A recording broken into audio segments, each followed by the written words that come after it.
खान साहब अरेस्ट हो चुका है, अपना तो मुकफ़ात अमल है। मैं तो बचपन से देखता आ रहा हूं कि पाकिस्तान में सियासतदान तो जेल जाता है या हुकूमत में हो, मगर अब आप इलेक्शंस भी कर लेंगे, आज नहीं तो कल किसी न किसी वक्त वो निकल जाएगा और फिर जो भी हुकूमत इधर होगा वही धांधली, वही धरना, वही सियासत चलता रहेगा। हम पे भी एक जिम्मेदारी है कि हम सब सियासतदान बने,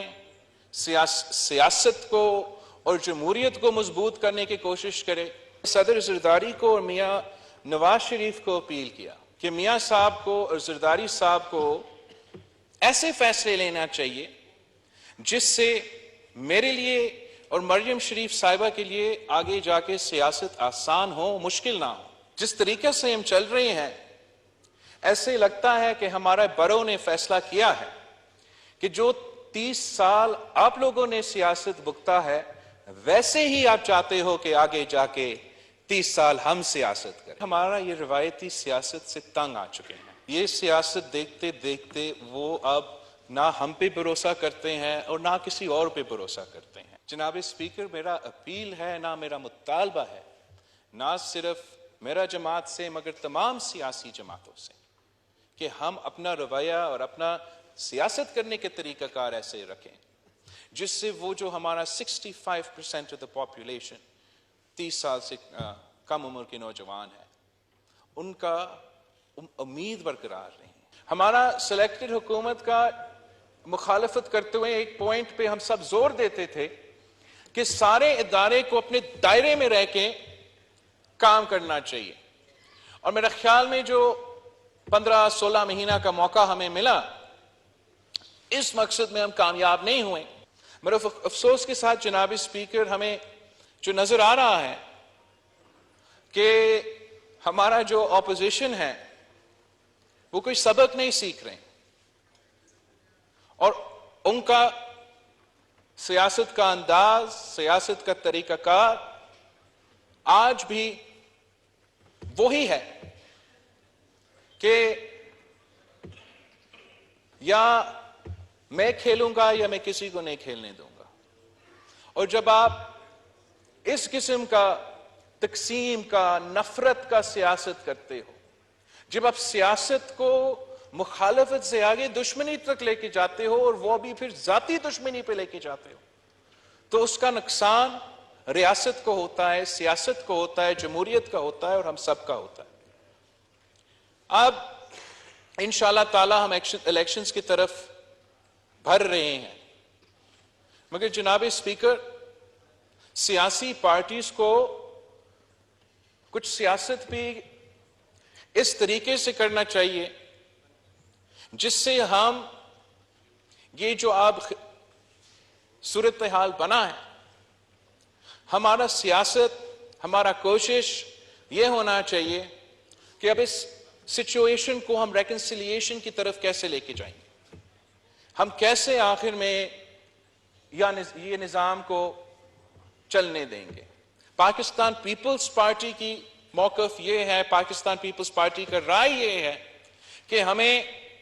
अगर नया चार्टर ऑफ डेमोक्रेसी नहीं, फिर वो पुराना चार्टर ऑफ डेमोक्रेसी ही सही, उस पे तमाम ना सिर्फ सियासी जमातों के और वो सियासी जमातों जो आजकल बाहर है असेंबली से, उनके साथ भी, मगर फिर दूसरे इदारों को भी इस चार्टर को या मानना पड़ेगा या उस डायलॉग का हिस्सा होना पड़ेगा जिसमें हम आखिरकार आपस में बैठ के ये फैसला करें कि क्या वापडा जो है वो वाटर का जो हमारा वफाकी वजीर है वो चलाएगा या सुप्रीम कोर्ट का किसी चीफ जस्टिस चलाएगा। हमने आखिरकार वो रूल्स ऑफ द गेम आपस में तय करना है कि किस चार्टर के तहत, किस कोड ऑफ कंडक्ट के तहत ना सिर्फ हम सियासी जमातें आपस में एक दूसरे के साथ सियासत करेंगे, हमारे इदारे दूसरे इदारे के साथ चलते रहेंगे। हमारा सिलेक्टेड हुकूमत का मुखालफत करते हुए एक पॉइंट पे हम सब जोर देते थे कि सारे इदारे को अपने दायरे में रह के کام کرنا چاہیے. اور میرا خیال میں جو 15-16 مہینہ کا موقع ہمیں ملا، اس مقصد میں ہم کامیاب نہیں ہوئے کہ ہم نے وہ سارے جو ادارے ہیں ان کو اپنے دائرے میں کام کرنے کا جو سلسلہ ہے اس پہ ہم کامیاب نہیں ہوئے ہیں. اور اب آگے جا کے جیسے ہم الیکشنز میں جاتے ہیں، سارے سیاسی جماعتوں کو نہ صرف سوچنا چاہیے، ایکٹیو کوشش کرنا چاہیے کہ ہم یہ مسئلہ کو حل کریں. ورنہ چلے خان صاحب اریسٹ ہو چکا ہے، اپنا تو مکافات عمل ہے. میں تو بچپن سے دیکھتا آ رہا ہوں کہ پاکستان میں سیاستدان تو جیل جاتا ہے یا حکومت میں ہوتا ہے. مگر اب آپ الیکشنز بھی کر لیں گے، آج نہیں تو کل کسی نہ کسی وقت وہ نکل جائے گا، اور پھر جو بھی حکومت ادھر ہوگا وہی دھاندلی، وہی دھرنا، وہی سیاست چلتا رہے گا. یا خدا نہ خواستہ کسی وجہ سے پی ٹی آئی کا کوئی امیدوار الیکشن جیت جائے، خدا نہ خواستہ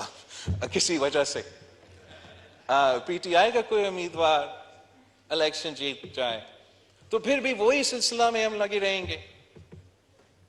عوام کو اصل مسائل کا حل نکالنے کے لیے وقت کتنا ملا ہمیں یہ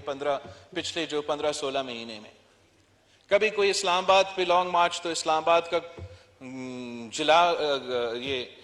جلا رہے ہیں، کبھی زمان پاک جو ہے میدان جنگ میں تبدیل ہو چکا ہے، کبھی یہ مئی 9 کا انسیڈنس آ جاتے ہیں. تو جہاں ہمارا اپوزیشن پہ بھی ذمہ داری ہے کہ وہ اپنا رویہ درست کرے، ہم پہ بھی ایک ذمہ داری ہے کہ ہم سب سیاستدان بنیں، سیاست کو اور جمہوریت کو مضبوط کرنے کی کوشش کرے. میرا ایک سٹیٹمنٹ تھا ایک ہفتے پہلے شاید آج، جہاں میں نے صدر زرداری کو اور میاں نواز شریف کو اپیل کیا کہ میاں صاحب کو اور زرداری صاحب کو ایسے فیصلے لینا چاہیے جس سے میرے لیے اور مریم شریف صاحبہ کے لیے آگے جا کے سیاست آسان ہو، مشکل نہ ہو. اور جس طریقے سے ہم چل رہے ہیں ایسے لگتا ہے کہ ہمارے بڑوں نے فیصلہ کیا ہے کہ جو 30 سال آپ لوگوں نے سیاست بھگتا ہے ویسے ہی آپ چاہتے ہو کہ آگے جا کے 30 سال ہم سیاست کریں. اور میں آپ کو بتانا چاہتا ہوں کہ اس ملک کے جو نوجوان ہیں، 65% of our population، ہم سب یہ جانتے ہیں، they are considered، یہ 30 سال کی عمر سے کم ہے. کہ ہمارا یہ روایتی سیاست سے تنگ آ چکے ہیں. یہ سیاست دیکھتے دیکھتے وہ اب نہ ہم پہ بھروسہ کرتے ہیں اور نہ کسی اور پہ بھروسہ کرتے ہیں. اور جو اس ملک کے سب سے بڑا اثاثہ ہے، جو اس ملک کو ترقی لے کے دیں گے، وہ یہ ہمارا نوجوان نسل ہے. جناب اسپیکر، میرا اپیل ہے، نہ میرا مطالبہ ہے، نہ صرف میرا جماعت سے مگر تمام سیاسی جماعتوں سے، کہ ہم اپنا رویہ اور اپنا سیاست کرنے کے طریقہ کار ایسے رکھیں جس سے وہ جو ہمارا 65% of the population 30 سال سے کم عمر کے نوجوان ہیں، ان کا امید برقرار رہیں. We should not rob them of their hope because they will lead this country. ایسا ہونا چاہیے، ان کو پتہ ہونا چاہیے کہ ہم اس ہاؤس میں منتخب ہو کے آئیں گے تو چاہے ہم وہاں ہوں یا یہاں ہیں، ہم اپنے عوام کے مسائل ایک جنرل طریقے سے حل کرنے کی کوشش کریں گے. اور اس کام کو پورا کرنے کے لیے میرے خیال میں ہمیں مزید وقت چاہیے. جاتے ہوئے جناب اسپیکر، میں نہ صرف آپ کا مگر تمام حکومت کے اور ہمارے دوست جو اس طرف بیٹھے ہیں ان کے شکر گزار ہیں اس ایکسپیرینس کے لیے. میں سمجھتا ہوں کہ پچھلے 5 سال میں ہم کافی کچھ سیکھ چکے ہیں اور انشاءاللہ تعالی اب ہم الیکشن میں ملیں گے. تھینک یو جناب اسپیکر.